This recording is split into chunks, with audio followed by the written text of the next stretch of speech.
الرحمن الرحيم. نداؤنا إلى العالم الإسلامي والعربي، إلى دور الإفتاء في العالم الإسلامي، إلى وزراء الأوقاف في العالم الإسلامي، إلى الشخصيات الدينية، إلى المعممين، إلى الإسلاميين، إلى الأحزاب الدينية في العالم الإسلامي، نقول لكم بأن الكرد تباد وتقتل باسم الإسلام في سوريا من قبل الدواعش. الآن الكرد تباد من قبل الدواعش باسم الدين، باسم سورة الأنفال وباسم سورة الفتح. نناديكم ونناشدكم التدخل السريع بإيقاف تلك الإبادة الجماعية ضد أبنائنا الشعب الكردي المسلم، أبناء أحفاد صلاح الدين الأيوبي، أحفاد جابان الكردي الذين خدموا الإسلام عبر القرون، خدموا الإسلام والمسلمين عبر القرون، واليوم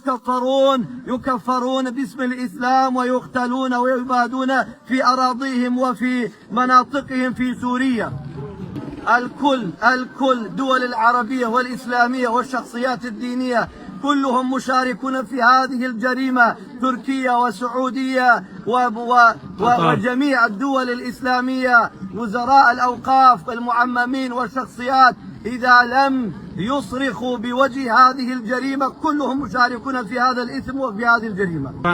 لا يجوز قتل أي مسلم أي إنسان بغير حق، لا سيما أنهم يطالبون بحقهم البدائي. ولذلك ندعو كل شرفاء في كل العالم الإسلامي أن يرفعوا أصواتهم وأن يناصروننا كما قال رسول الله صلى الله عليه وسلم: انصر أخاك ظالما أو مظلوما. نحن مظلومون، عليكم بنصرتنا، نحن أبناء أحفاد صلاح الدين.